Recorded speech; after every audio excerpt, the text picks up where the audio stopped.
India के big bullet Rakesh Jhunjhunwala के द्वारा बैक्ड इस कंपनी का ग्रे मार्केट में काफी जबरदस्त डिमांड चल रहा है, जिसमें आपको 40 से 50% तक का लिस्टिंग गेन देखने को मिल सकता है। जी हाँ दोस्तों, मैं बात कर रहा हूँ बाजार स्टाइल रिटेल IPO के बारे में। तो फिर चलिए सबसे पहले बात कर लेते हैं कि हम लोग इस वीडियो में कौन कौन से पॉइंट को डिस्कस करने वाले हैं।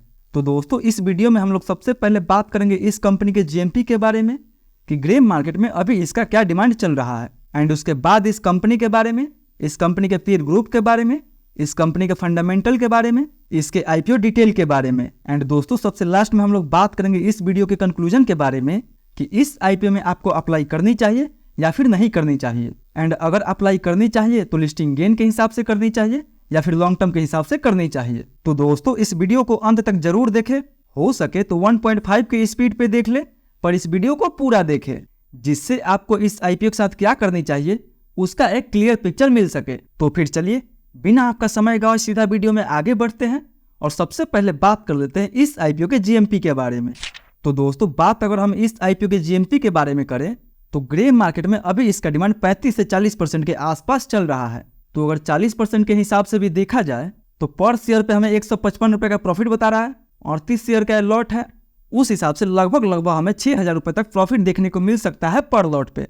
मतलब दोस्तों अगर लिस्टिंग डे के दिन तक इसके GMP में ऐसे ही डिमांड बना रहता है तो इस IPO में आपको काफी अच्छा खासा लिस्टिंग गेन भी देखने को मिल सकता है। बट दोस्तों यहाँ पे मैं आपको फिर से रिमाइंड करना चाहूंगा कि हमें किसी भी IPO में उसके GMP पे पूरा भरोसा नहीं करना चाहिए, क्योंकि GMP एक टेंटेटिव प्राइस होता है जो मार्केट के सिचुएशंस के अनुसार कभी भी ऊपर नीचे हो सकता है। इसीलिए हमें किसी भी IPO में इन्वेस्ट करने से पहले उस कंपनी का काम एंड उस कंपनी के फंडामेंटल के बारे में अच्छे से रिसर्च करना चाहिए। तो फिर चलिए बस इसी बात को ध्यान में रखते हुए बात कर लेते हैं इस कंपनी के बारे में। तो दोस्तों ये कंपनी फैशन रिटेलर के तौर पे साल 2013 में इनकॉर्पोरेट हुई थी, यानी मार्केट में आए हुए इस कंपनी को लगभग 10 साल से ज्यादा हो चुका है, जो काफी अच्छी बात है इस कंपनी के लिए। वहीं बात करते हैं कि ये कंपनी काम क्या करती है।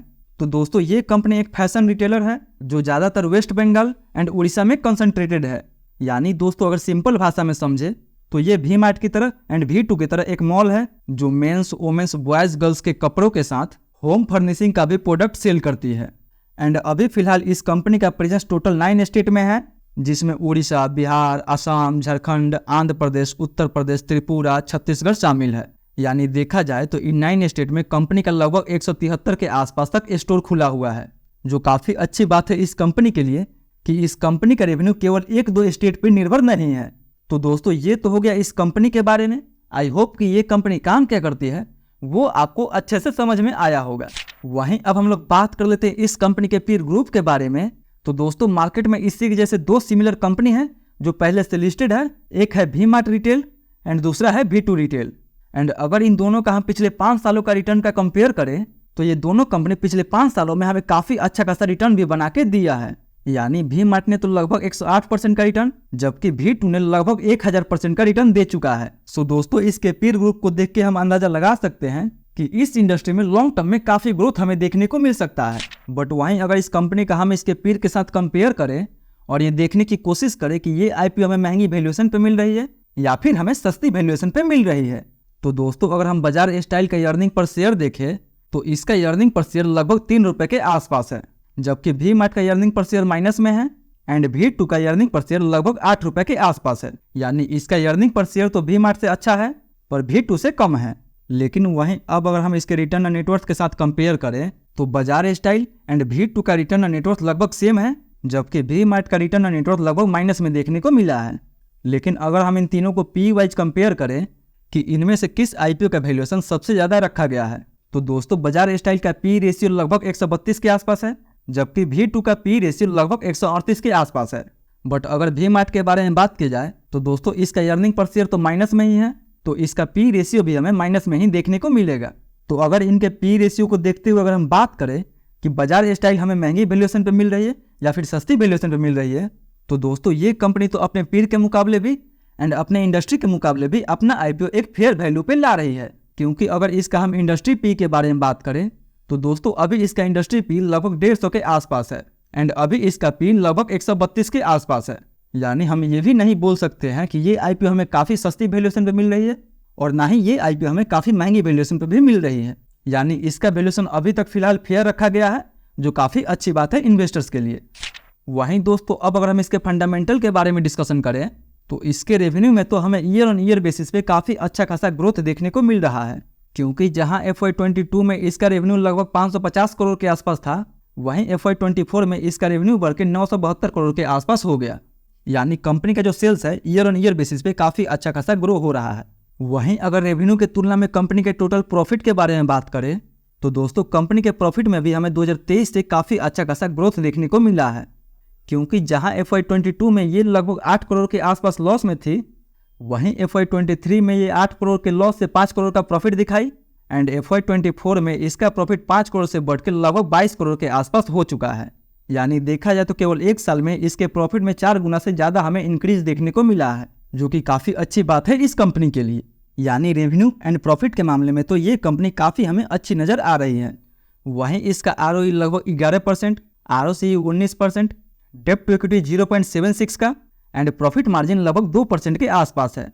यानी दोस्तों अगर ओवरऑल बात करें कि ये कंपनी फंडामेंटल वाइज कैसी है, तो दोस्तों ये कंपनी तो फंडामेंटल वाइज हमें काफ़ी अच्छी नज़र आ रही है। बट कंपनी के पास थोड़ा बहुत लोन है, बट इस IPO के जरिए ये कंपनी अपना जो भी फ्रेश इशू रेज करेगी उससे ये कंपनी अपना लोन चुकाएगी। यानी देखा जाए तो इसका IPO ऑब्जेक्ट भी काफ़ी अच्छा है। वहीं दोस्तों अब हम बात कर लेते हैं इसके IPO डिटेल के बारे में। तो ये IPO 30 अगस्त से लेकर 3 सितंबर तक खुला रहेगा, जिसका प्राइसमेंट 370 रुपये से लेकर 389 रुपये पर शेयर रखा गया है। हालांकि एम्प्लॉय के लिए 35 रुपये का डिस्काउंट भी रखा गया है। यानी जो लोग भी इस मॉल में काम करते होंगे उन्हें एडिशनल इस IPO में 35 रुपये का डिस्काउंट देखने को मिल जाएगा। सो जो लोग भी इस IPO में काम करते हैं वो चाहे तो 2 कैटेगरी में इस IPO में अप्लाई कर सकते हैं, एक रेगुलर कोटा के तौर पे एंड दूसरा एम्प्लॉय कोटा के तौर पे। वहीं दोस्तों इस IPO का टोटल इशू साइज के बारे में बात करें तो इस IPO का टोटल इशू साइज 834 करोड़ के आसपास है, जिसमें से 148 करोड़ का फ्रेश इशू एंड 686 करोड़ का ऑफर पर सेल होने वाला है। यानी जो भी ये 686 करोड़ के आसपास ऑफर पर सेल होने वाला है वो पूरा का पूरा प्रमोटर के पास जाने वाला है। एंड ये 686 करोड़ में से 106 करोड़ तो केवल राकेश झुनझुन को जाने वाला है। यानी इस कंपनी में राकेश झुनझुनवाला के पास लगभग 8% का स्टेक था, जिनमें से उनकी वाइफ इस IPO के जरिए अपना 4% के आसपास स्टेक बेच रही है। तो लगभग अभी 4% के आसपास उनका स्टेक सेल हो जाएगा, बट अभी भी 4% के आसपास स्टेक बचा हुआ है।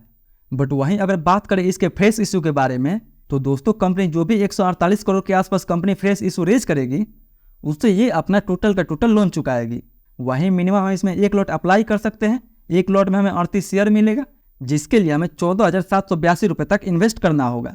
वहीं इस IPO का फेस वैल्यू 5 रुपये पर शेयर के साथ 35% का रिटेल कोटा रखा गया है।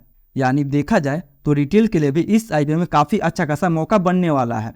वहीं इसका अलॉटमेंट हमें 4 सितंबर एंड लिस्टिंग इसका हमें 6 सितंबर को देखने को मिल जाएगा। तो दोस्तों ये तो हो गई इस IPO के कंप्लीट डिटेल के बारे में। वहीं अब हम लोग बात कर लेते हैं इस वीडियो के कंक्लूजन के बारे में कि इस IPO में हमें अप्लाई करनी चाहिए या फिर नहीं करनी चाहिए। तो दोस्तों यहाँ पे हम लोग सबसे पहले बात करेंगे कि क्या इस IPO में हमें लिस्टिंग गेन के लिए अप्लाई करनी चाहिए या फिर नहीं करनी चाहिए। तो दोस्तों फिलहाल अभी इसका ग्रे मार्केट में 40 से 50% का डिमांड चल रहा है। तो अगर दूसरे और तीसरे दिन तक इसके ग्रे मार्केट में ऐसे ही डिमांड बना रहता है तो दोस्तों इस IPO में तो आपको लिस्टिंग गेन के लिए भी जरूर अप्लाई करनी चाहिए। बट वहीं बात कर लेते हैं कि क्या इस IPO में हमें लॉन्ग टर्म के लिए अप्लाई करनी चाहिए या फिर नहीं करनी चाहिए। तो दोस्तों जैसे कि आपको पता है कि ये कंपनी रोटी, कपड़ा और मकान के सेगमेंट में आती है। यानी इन तीनों का बिजनेस हमेशा एवरग्रीन रहने वाला है और इसका सीधा अंदाजा हम इसके पीर को देख के लगा सकते हैं, जिन्होंने पिछले कुछ सालों में अपने इन्वेस्टर्स को काफ़ी अच्छा खासा वेल्थ बना के दिया है। सो उस हिसाब से हम बोल सकते हैं कि ये भी कंपनी हमें लॉन्ग टर्म में काफ़ी अच्छा खासा ग्रोथ दिखा सकती है। सो इस IPO में भी आपको लॉन्ग टर्म के लिए जरूर अप्लाई करनी चाहिए। यानी इस IPO में आपको लिस्टिंग गेन के लिए भी एंड लॉन्ग टर्म के लिए भी जरूर अप्लाई करनी चाहिए। तो दोस्तों ये तो था मेरा पूरा व्यू इस IPO को लेके। आपका क्या व्यू है और कौन कौन इस IPO में अप्लाई करने वाला है वो हमें कमेंट करके जरूर बताएं। तो आई होप दोस्तों आपको ये IPO रिव्यू काफ़ी पसंद आया होगा। अगर वीडियो पसंद आया होगा तो वीडियो को लाइक करें, चैनल को सब्सक्राइब करें एंड जो भी आपका सवाल है वो हमसे कमेंट करके जरूर पूछें। फिर मिलते हैं अगली वीडियो में, तब तक के लिए धन्यवाद।